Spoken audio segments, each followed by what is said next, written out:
that could go wrong when you're over there. Most of the time, I try not to think about it, but it's something that could happen. Nuclear war. That's the elephant in the room, and I get that, and people are scared. But now's not the time to be scared. Now's the time to man up, and for the people in the U.S., write your congressman. Write your congressman. It only takes 50 signatures or 50 calls per state about one issue. And it doesn't matter who you talk to, Republican or Democrat. It doesn't matter. You have to do something. You got to help. Probably it's late tonight. Tomorrow, I'm thinking about calling, but I'm going to call all of them and do something. Donate to Ukraine. Just give those planes, whatever weapons. Continue to do that. You know, do it all, because it's either now or it's never. That's what it feels like. And I mean, just if nobody knows, the Taiwan it's responsible for 60% of the world's output of microprocessors. Now think about that. 60% of the world's microprocessors. Imagine if China destroyed it or owned it. Even worse, if they owned it. It's just think about all the defense equipment that use those chips that we need so badly. And this I know I'm going down the rabbit hole here, but it could get bad. So just think about that. I'm not trying to scare people, but just think about it. And all you have to do, look up, Google, who is my congressman, or who is my state representative, whatever. And all you got to do is call them, and it takes 5 minutes. I've done it before. It's not that bad. So yeah, appreciate it, guys.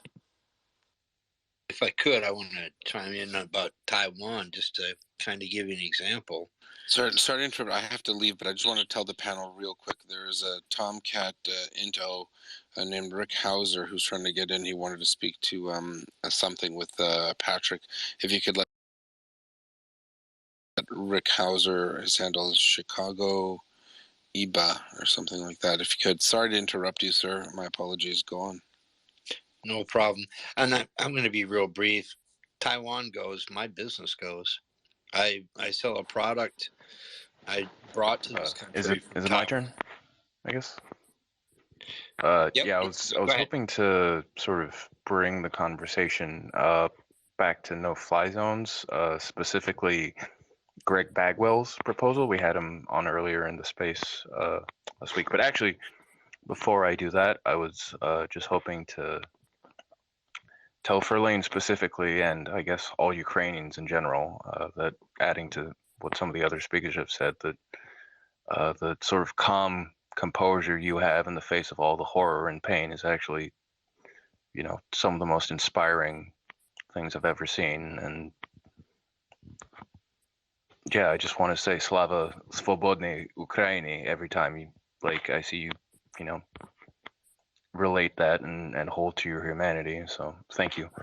But yeah, so we had this discussion early in the week that we could potentially have a very strict UN no-fly zone, and the speaker actually managed to convince both M and Yehuda of the viability of it. So I was hoping if some of our other regular military panelists could probably comment on it. I think Patrick would probably be the best, have the most experience to actually talk about it.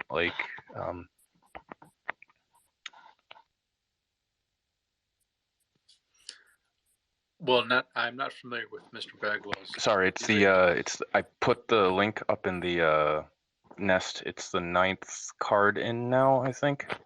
Oh, very good. Let me give that a read before I respond to him.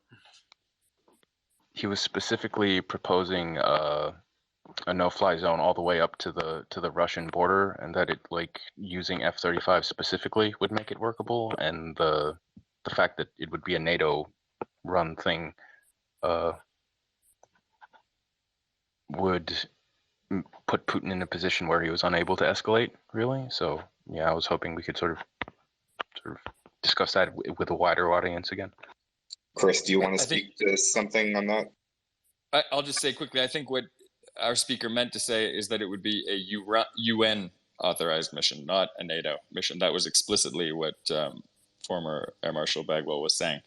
It would include air assets from any nation around the world as the UN Charter envisaged, who wanted to participate in a mission that was authorized either under, there are various proposals for UN authority, but the most credible ones so far are under Article 42 of Chapter 7, or which relates to, which would require a vote in the Security Council where Russia's veto would be disregarded, and there's a rationale for that, or in the General Assembly along the lines of the previous resolution, or it could be under, some have posited, under Article 51, which is the right to self-defense and collective self-defense, which Ukraine is exercising at the moment, but which in principle they have the right to exercise with others, with in effect a coalition of the willing,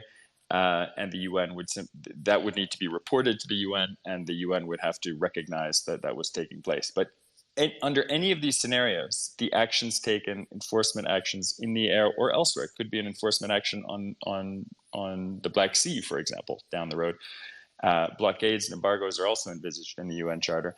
These would have the force of international law under the UN Charter and involve nations that were willing to participate. Obviously, some, probably most, I think Bagwell suggested, would be also NATO allies, but it would not be a NATO mission. It would not be commanded and controlled by NATO. There would have to be some separate ad hoc command and control arrangement set up. But that was his proposal, and he's laid it out both in that paper that he did for the universities associated with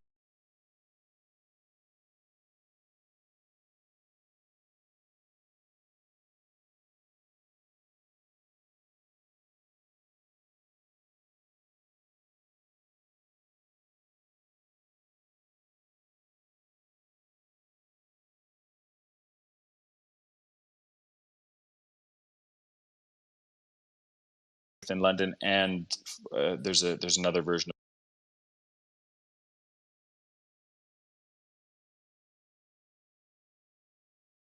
of it.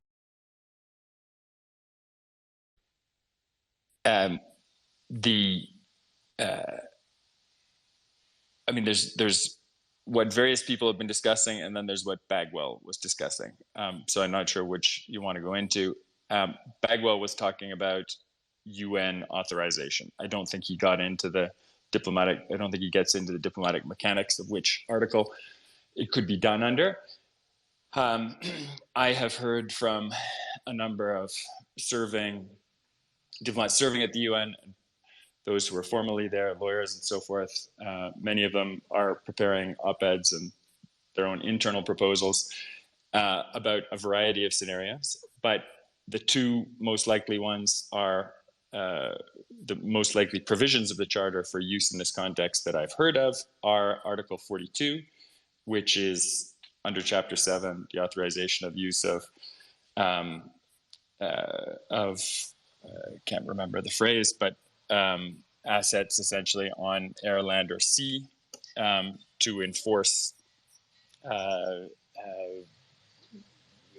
objectives set by the Council under international peace and security. Now, there is that under the Charter has to be voted on the Security Council. Russia would veto. There are other articles, and here I'm not confident of the number, that I think it's under the peaceful resolution of disputes, that stipulate in the Charter that a country that is a party to the dispute must not take part in the vote. That provision is not directly associated with Article 42, but I think we haven't been in a situation exactly like this in the past. I think there would be a movement to somehow lower the status of or disregard entirely Russia's veto in the Security Council if it went to the Security Council. The other opportunity under Article 52 is to, given the gridlock or the prospect of a Russian veto in the Security Council, is to take it to the General Assembly and get a 2/3 majority vote, which is what we had earlier on the simpler resolution, which deplored Russia's invasion and called for the withdrawal of troops. The other provision, which is simpler, is simply under Article 51 of the Charter, which is also in Chapter 7, which provides for states to engage in self-defense or collective self-defense. Keep in mind that that provision was used to authorize, under international law, all U.S. actions in Afghanistan after 9/11, as well as those of their allies. And there were additional mandates, obviously, from the UN for ISAF, for the use of force in various contexts, as well as all the terrorism resolutions. But the right of self-defense is a very real provision of the UN Charter, a very real power under international law. And it's not just the country that's being attacked. There is a right to collective self-defense.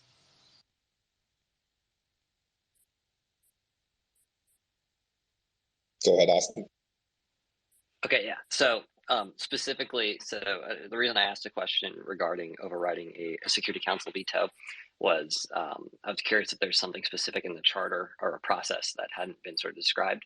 But I think what you're talking about is essentially General Assembly Resolution 377A, Uniting for Peace, which was the resolution passed to allow for the continuation of a UN-led coalition in Korea, and basically preemptively nullifying Soviet vetoes for that.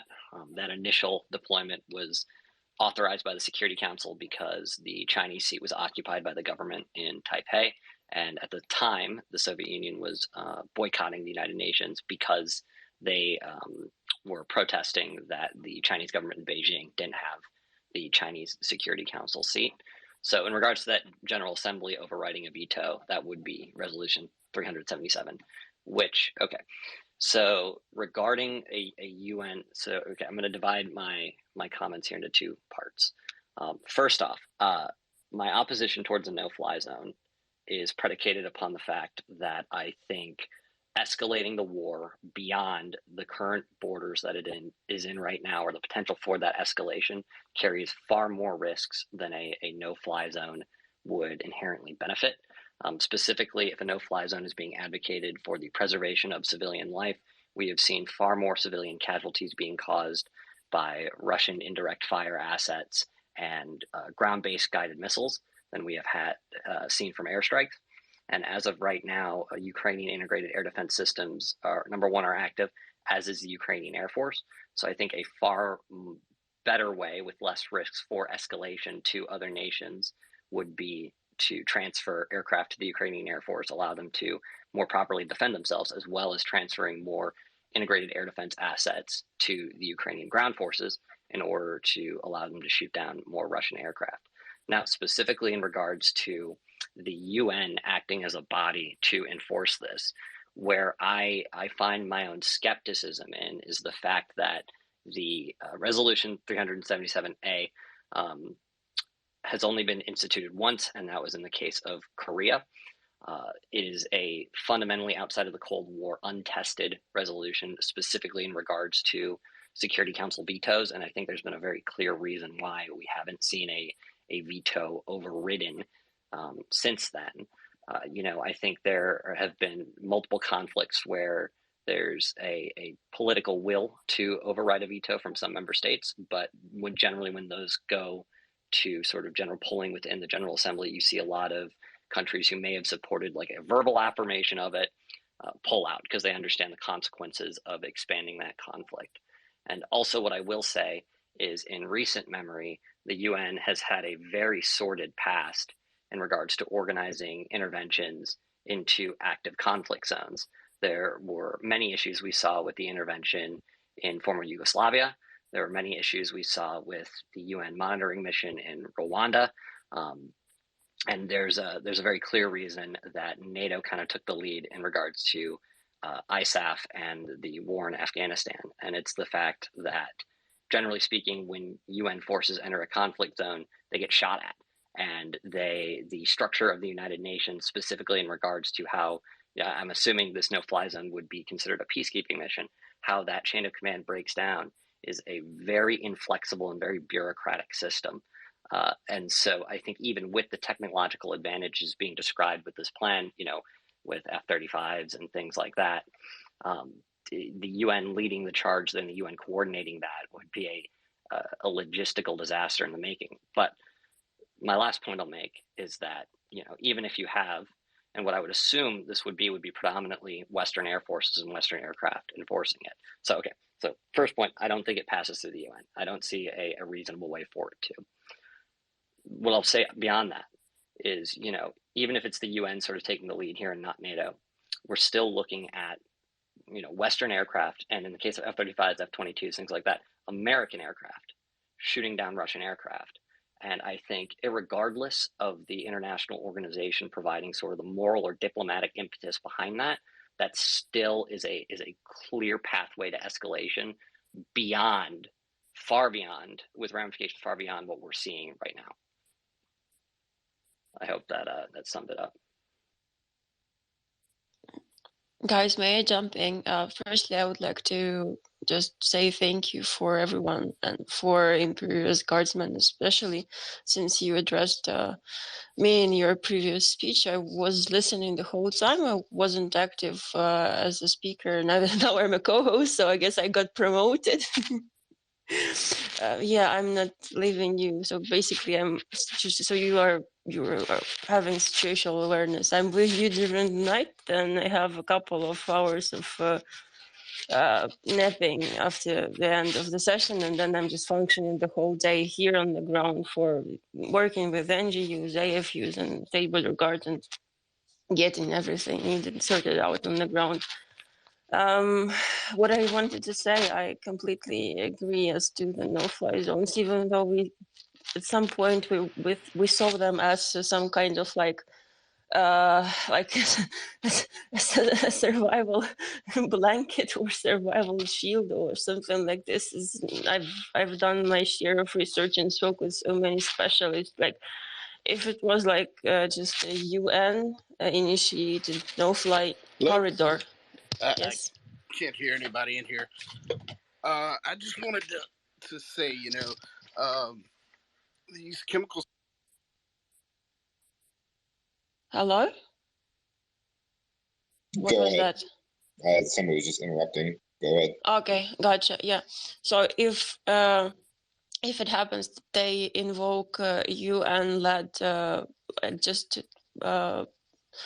evacuation corridor from the west part of Ukraine, where Russians haven't had the chance to get anything, it would be probably just beneficial for kids to feel safe to travel, because some of the kids and some of the families I've been speaking with, they would like to evacuate from their basement cellars. They call them dungeons, actually. But they are terrified of the way. So it takes 3-4 days to travel from the eastern parts to the western parts. And you've mentioned the sizes of Ukraine. Once again, I'm going to repeat you that Ukraine is pretty much as Texas, and the biggest country in Europe. Kyiv is bigger than New York. Kharkiv is bigger than Paris.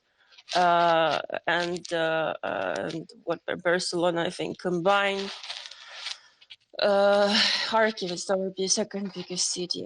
But as of now, after doing my share of analytics, I feel more. I feel that there's going to be more harm in no-fly zone. Just getting more air defense assets and more planes would be beneficial. And I also would like to emphasize that you've seen how capable our army and our special forces and our guards and state border guards, national guards are, but you have to mind that the majority of those guys, they've been in the army for like less than 8 years. Some of them have been there for like 6 years. They are also figuring out how to cope with this on the fly, utilizing everything they have, like learning by doing it at some point, remembering what they've learned, as you've mentioned, with the help of the Canadian armed forces, armed forces of the USA, Britain, Lithuania, and all of the allies. They were able to gain the knowledge, but they only had the chance to practice it maybe a couple of times during the combined exercises. So, yeah, they're doing what they can. I just spoke with a lieutenant from the NGU. It's the Rapid Reaction Brigade. The connection is really bad, so I'm able to get in touch with her only once per day, maybe. Staying strong, holding the positions, going to the east. Everything is good there. Everything is good in the JFO. The enemy is approaching. I think they have like 30, 40 kilometers intelligence that they are coming, but are still standing as well. Vasylkiv, Fastiv, western direction from Kiev. The positions are holding on. Nothing has changed. And I wanted to address one thing, like obviously, I am and a lot of Ukrainians are composed because like we are tough people, tough as hell. Sometimes when I stumble upon tweets where it's like I like after seeing Ukrainians in action, I fucking wonder who the fuck wants to mess around with them. Yeah, this is what's happening. But we are still human beings, and everyone has their own way to cope with this stress. Like for me, for instance, when I'm speaking with you, just so you have an idea, I'm laying on the bed and just hugging the German Shepherd, just basically petting her to death. It calms her down, it calms me down, and I feel like safe, and I feel like there's still something to hold on to and still keep sane. Some people are singing in the basement. Some people are playing musical instruments in the basement.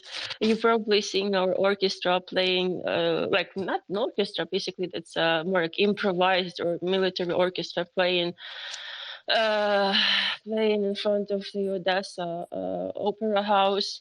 Because yes, same goes to our guys in the completely demolished unit in Vasylkiv, the orchestra whom I seen playing even YMCA during the, I'm not joking guys, they played YMCA during the football match with the Canadian forces. We had the charity match in this summer.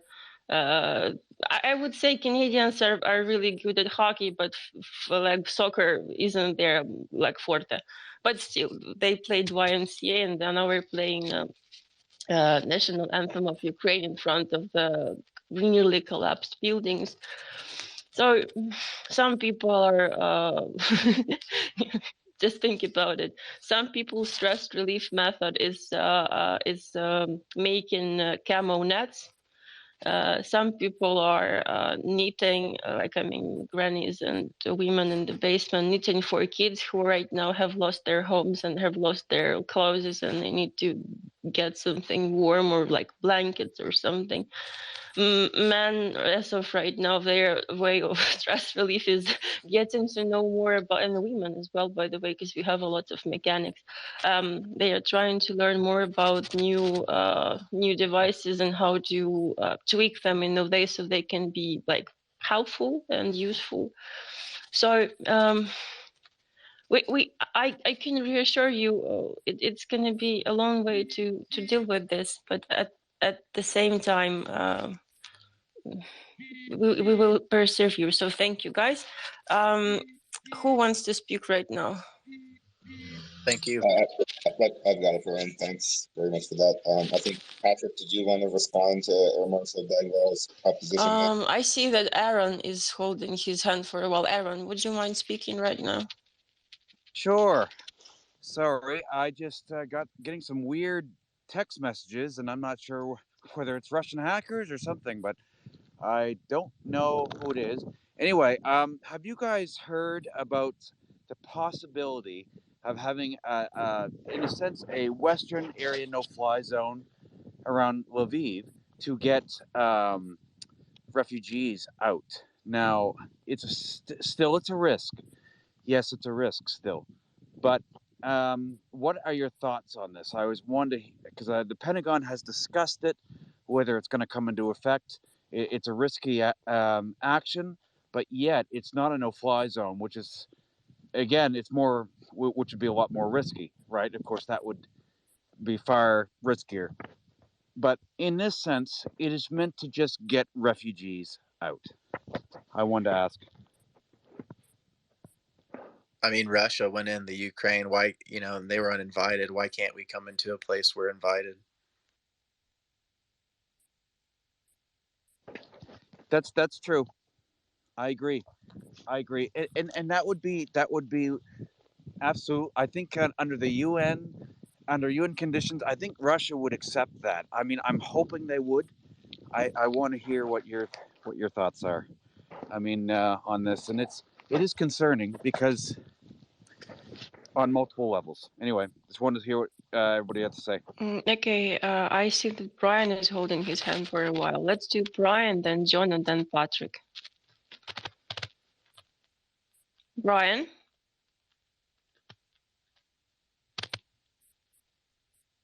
Brian Porras, are you here? Okay, he's probably... No, let's move on. Yeah. John? Frederick has his stuff. Frederick? Hey, couple of follow-up comments and a question. One question I had back to the discussion about no-fly zones.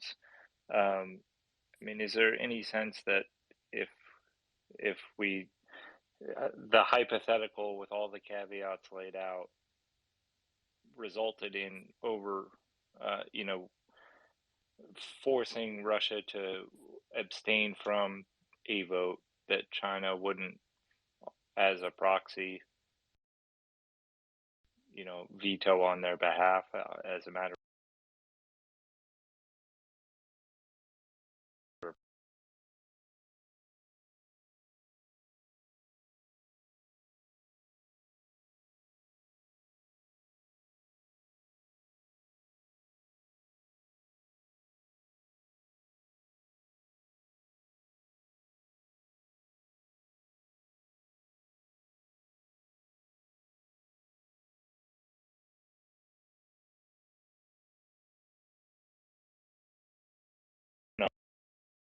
talking about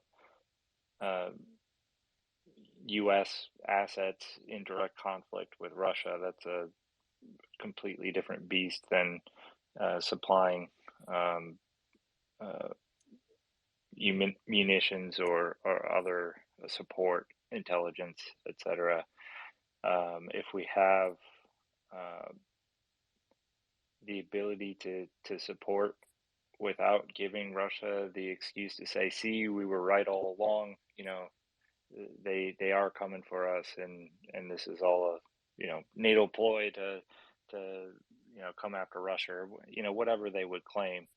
I think everyone really wants to be involved and help in the capacity we can, but are very conscious, much as the Ukrainians were initially prior to the invasion, to not take the bait to give Russia excuses or the ability to confuse or point the finger in the other direction. And it's a hard task to be disciplined, and there are factors beyond what you want to do that come into play there.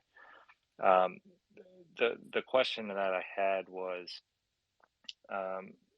a lot of the stalled or abandoned equipment in the convoys.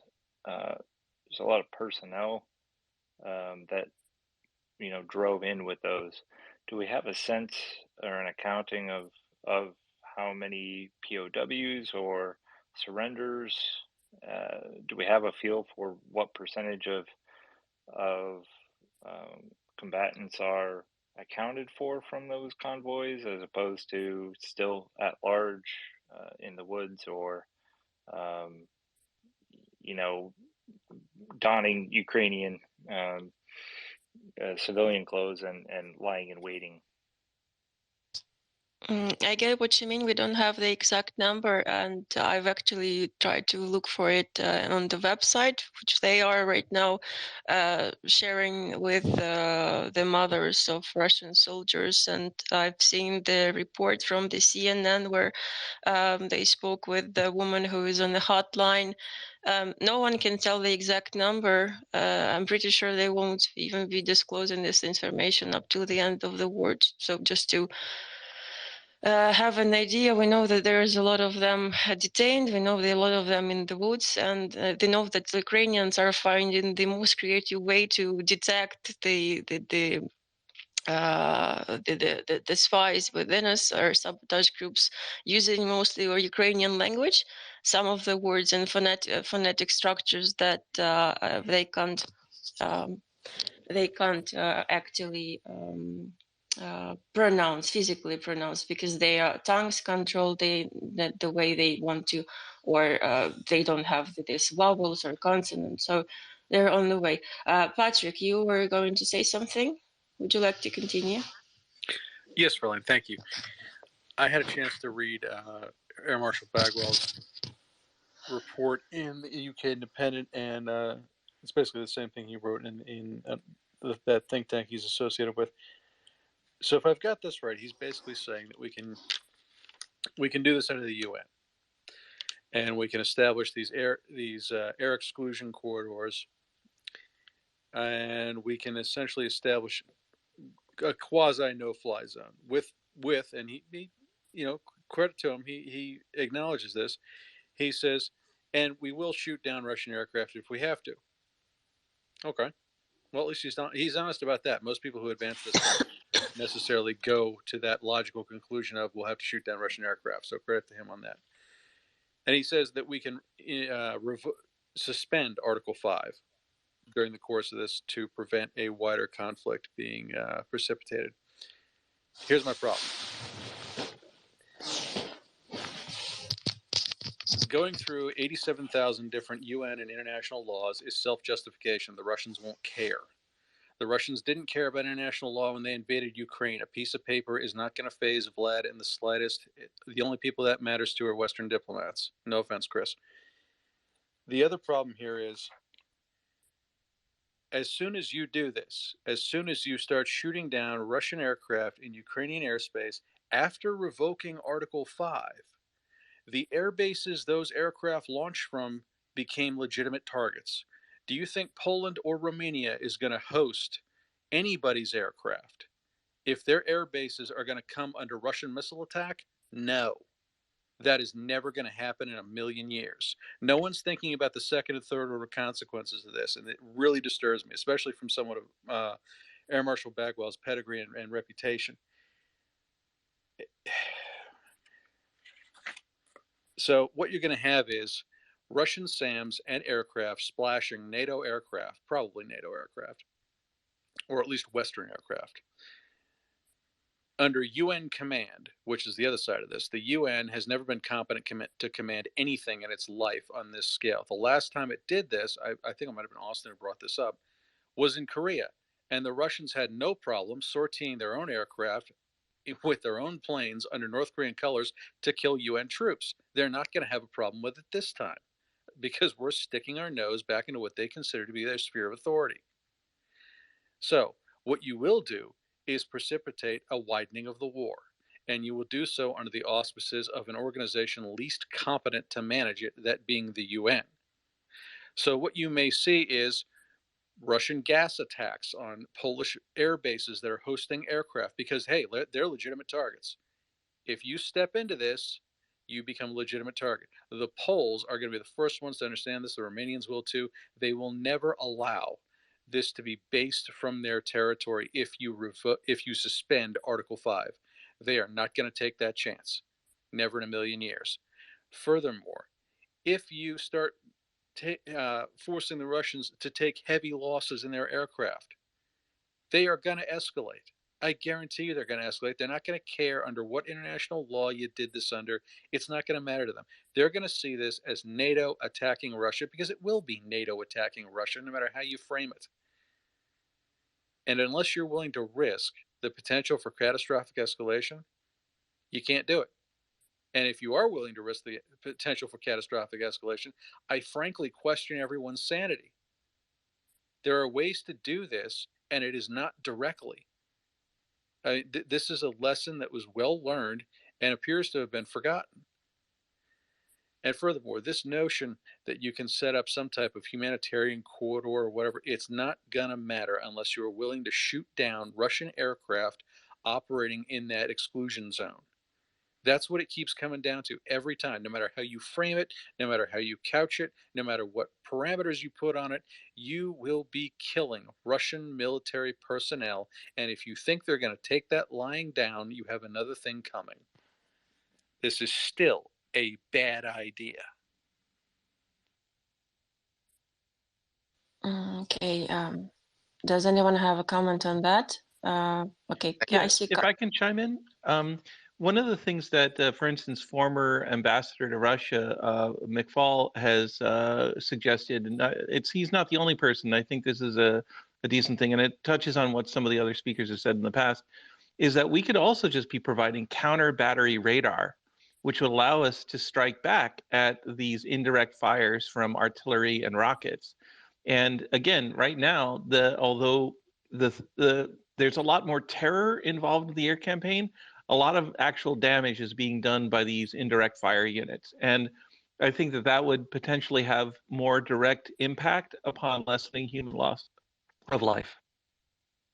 Thanks for bringing that up, Peter. I saw that as well. I think it's actually one of the better ideas that I've seen from Ambassador McFaul. So I'd be curious to get the perspective of Patrick and some of the other military guys and whether that counter battery radar would be helpful for the Ukrainians. Go ahead, Patrick. Oh, go Patrick.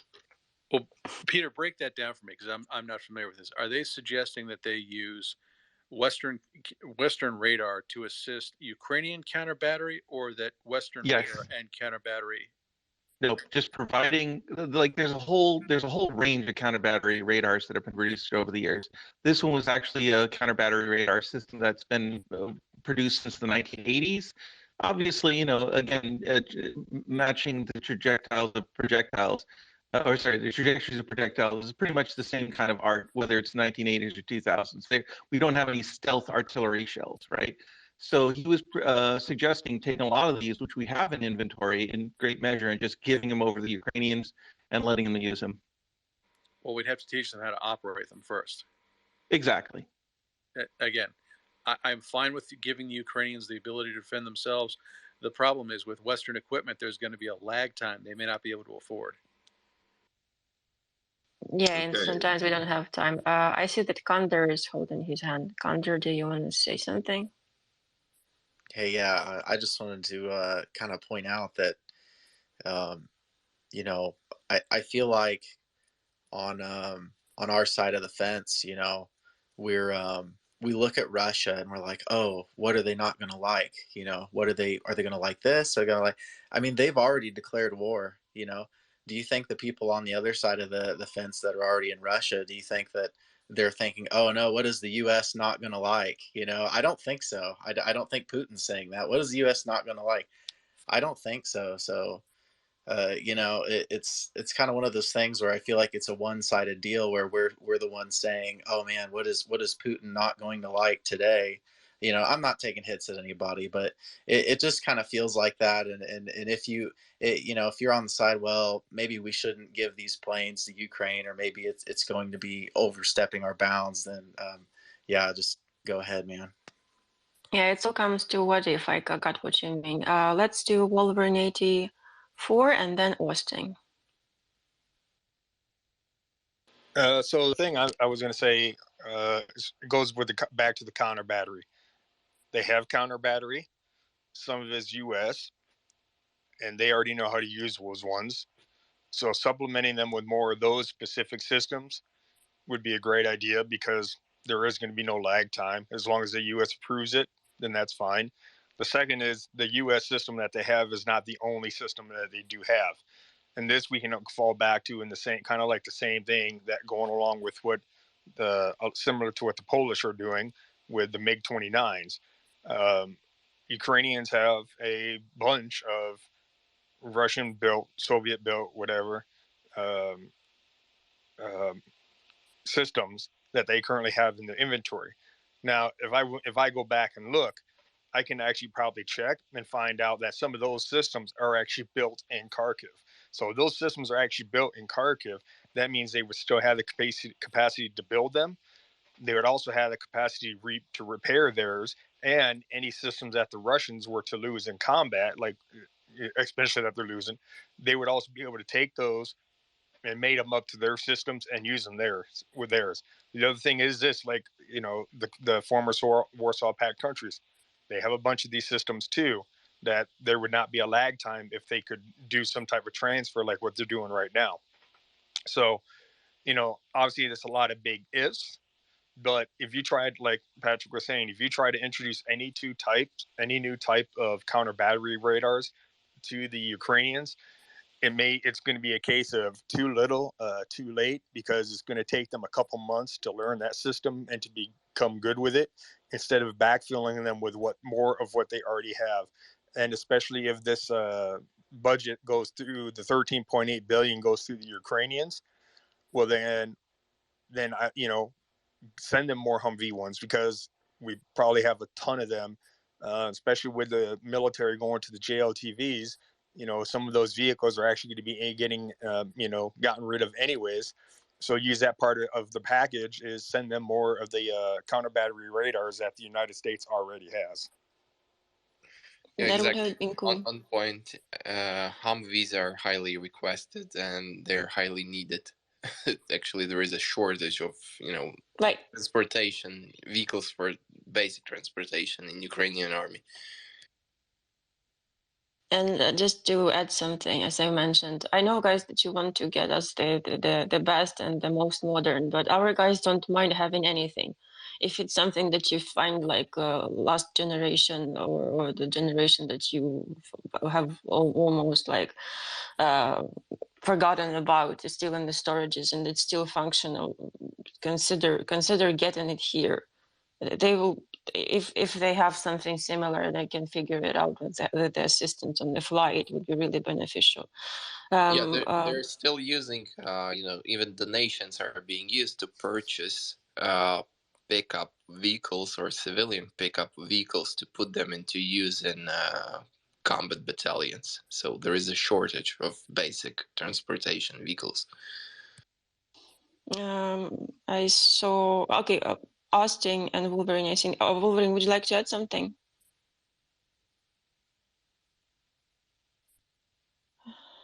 Wolverine? Yes. Or Sorry. just, okay. Yeah, sorry. Yeah. My apologies. I was looking up some.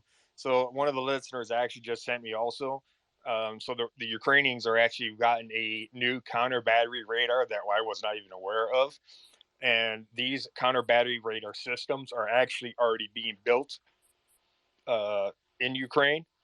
So these are a completely new system, and the Ukrainian has a limited amount. But the good side about it, though, is that this is showing that the Ukrainians have the capacity and the capability to introduce their own new counter battery radar systems into the fight. So even if they can get funding from the United States for that, to get more materials, and that would actually be the best, considering everything that's going on. And if they're already building them, they get that more money that can speed up being built, because as long as they hold Kharkiv, or wherever the places that these vehicles may be built at, because I know there's I think Patrick had told me there's like, or not Patrick, Walter had told me there's like 3 to 4 different places that they can be built. But if they have these capabilities, and they can produce them, then that would actually help the Ukrainians out in the long run. And just an FYI, this information I pulled up is actually public information, and it is all over the internet, so it's not like classified or anything like that. And I didn't actually, like I said, I didn't go to the numbers. It's just that they are building these new systems. Yeah, on the side note, we can also mention that Ukrainian government and military officials are trying to transfer, just procure and transfer M142 high mobility artillery rocket systems to Ukraine. It's like significantly requested or highly requested right now. What system was that? M142 HIMARS or HIMARS. HIMARS. Yeah. HIMARS. Yep. They're trying to get that like officially right now and addressing the American government. I mean, it's. I'm not going to go into the system itself. There are issues with aspects of the system, I will say, that kind of make it. How can I say this? It's hard to say how I can say it without like putting it over on blast and everything like that. But if it's OPSEC, just leave it. It's fine. You don't have to go into it. It's not really so much as OPSEC, is that I don't want to sit here and say something. And then like if we got KGB or former KGB or FSB or GRU guys, they're going to come up and say, oh, now we know what to do with these systems. So it's not that it's classified. It's just knowledge from working on these systems, around these systems when I was overseas. So I will leave it at that. That's all good. So Austin, go ahead. Yeah, so I had 2 points, and Wolverine kind of covered one of them already, so I'll keep that one super brief. And I think, we've had a lot of conversations previously about former Soviet stockpiles, specifically in regards to aircraft that would be easy to integrate within the armed forces of Ukraine.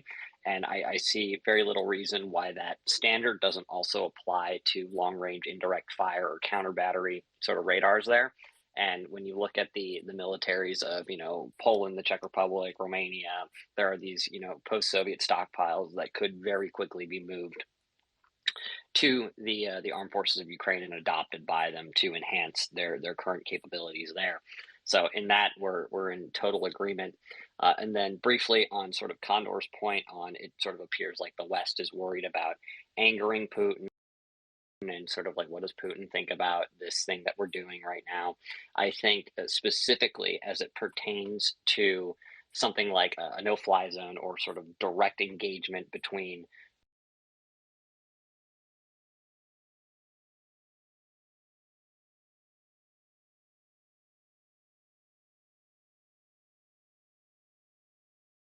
Western forces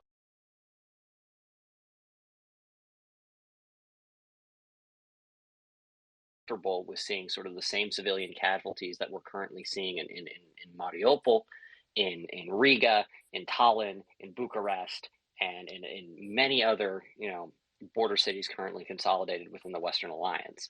So I don't think the calculus is necessarily how does Putin feel about this. It is preservation on behalf of not wanting to escalate this conflict beyond how terrible it already is. And that's why I think, specifically as it pertains to all these proposals about a no-fly zone, the impetus should remain upon not having direct engagement between NATO member states' military personnel and military personnel of the Russian Federation. It should be to continue to arm and train the Ukrainian armed forces to the teeth and allow them to defend themselves in the best way possible. Hey, yeah, I wasn't saying don't. Just for the record, I wasn't saying don't. Do a no-fly zone. What I was saying is that I think just on the aspect of giving, let's say Poland gave the U.S. Those Su-24s or something like that. If they were to give us those planes, like why not give it to Ukraine? There are some people that were kind of wishy-washy about that, and that's what I was addressing with that comment. But as for the no-fly zone, I think somebody asked that, like, why couldn't we do that, like, to part of Ukraine that Ukraine holds already, like the western side, and to that point, I did say, well, if we came invited, we wouldn't be directly clashing with Putin, but we would be standing our ground on part of the soil we were invited on, because Putin's already coming into Ukraine uninvited anyway. So those are two separate issues, but I think you might have gotten those conflated. Oh no, that's actually completely understandable, and I appreciate the clarification there. briefly on sort of the proposed or, allegedly discussed, Western Ukraine no-fly zone. I think that initiative in general carries the same risks of a general no-fly zone, but I think it tackles less of the problem. When we're looking at civilian casualties as a result of Russian aerial bombardment, we're seeing that in eastern Ukraine. We're not seeing massed airstrikes currently going on in Lviv or in Odessa. We're seeing sort of guided missiles and, again, indirect fire capabilities there. So I think a Western, sort of humanitarian corridor, no-fly zone in Ukraine still carries the risk of there being air combat between Western aircraft and Russian aircraft, but without protecting, the civilian populations that a general no-fly zone would. So it seems, to me at least, it seems like it's carrying all of the risk with none of the mitigated benefits that a general no-fly zone would. So I think it's, I think it's an even worse proposal. Yeah, just for a majority, as they started to hear about this idea, it sounded like a panacea, but it's actually more like a placebo at this time. John, you were going to say something. Yeah, I was just gonna mention also the morale aspect of, the Russians and the Russian people, if they're naturally predisposed to, not want to fight Ukraine, if the saber rattling and inability for Russian and U.S. troops to play nice in Syria and elsewhere is any indication, that could quickly change and be a rallying cry if we start getting into direct engagement with them. The question I had as it pertained to the counter battery, do we have a sense for what the breakdown is in terms of the damage being done right now? A lot of early damage from MLRS and various indirect fire. Have they pretty much exhausted those munitions and are more reliant on more conventional artillery? And is there a difference in terms of how the counter battery would be effective against those different types? Thanks. Wolverine, would you like to answer this question? Yes. So counter battery works against any type of weapon systems, whether it be MLRS, tube artillery, and even mortars. So it will work against any of those systems. I'd have to check to see what the ranges are because some have a little bit better range than others, but they do have a significant range. Counter battery radars are generally not always co-located with the firing units because of the way they operate. So what can happen is you can actually have a firing battery set up at one location. You can have your counter battery radar set up in another location. And if the artillery battery gets hit, because obviously if a Ukrainian battery fires, a Russian battery return fire, the battery is going to likely more get hit. So you can actually set your counter battery off to a different location, and that would actually preserve it. And if the battery gets hit, it just moves away, goes to another spot, links up with another artillery, another firing battery, and continues on with the mission. So I've seen a lot of counter battery fire use when I was in Fallujah. It was effective. They knew where the rounds were coming from.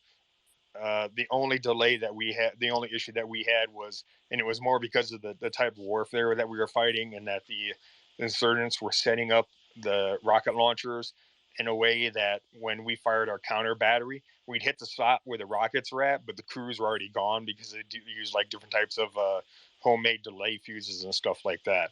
But yeah, counter battery is awesome.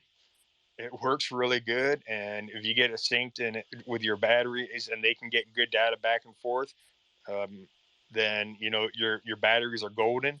And one thing that the Ukrainians do have is they do have two S7 Pions that they can use. They have the BM30 Smerches that they can use for counter battery, and the BM27 Uragans you can also use for counter battery and stuff like that. So you know, hopefully that answers your question.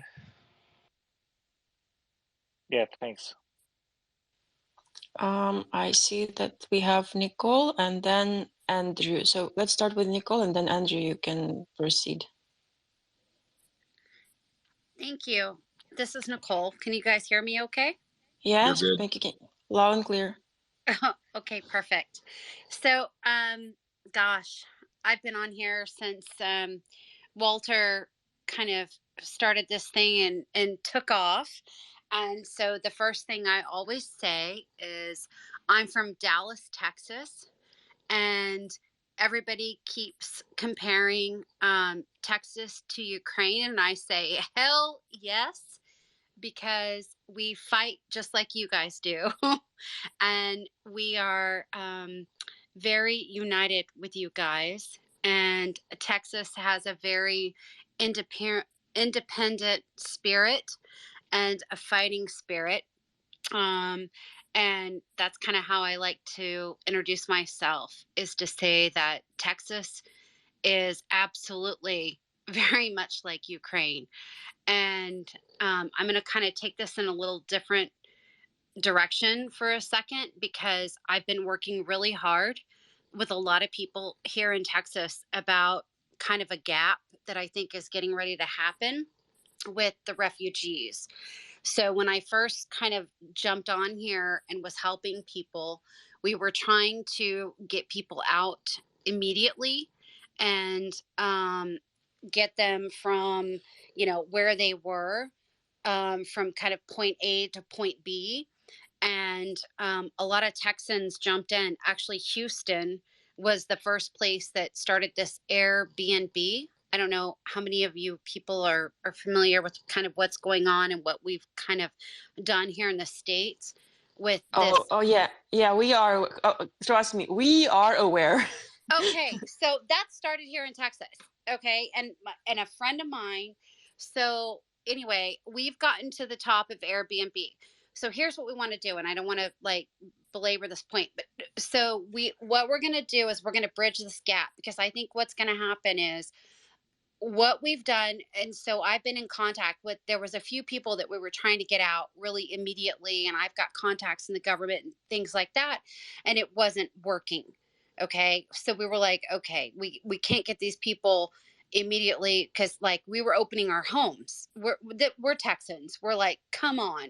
We've got bedrooms, we've got big houses here in Texas. Everything's bigger in Texas. So we were like, come on, y'all just come, we'll take care of you, we'll figure this out. And we were trying to coordinate to get people here, but we couldn't get people out. So the next thing we know, everybody started this Airbnb thing. Well, lo and behold, the executives, all that, everything's in Texas. So long story short, what we're going to try and do is we're going to bridge the gap, and we're going to get the people, once everybody's gotten out of Ukraine, we're going to bridge the people to get wherever they need to go to their next point. And so what we're working on, a collective measure, is what's the next plan? Because while everybody's focused, as they should be, where everybody is right now, what's happening today, what's going to happen in 3 weeks, in 4 weeks, in 6 weeks, in 2 months, right? Where's everybody going to be? That's where we want to be.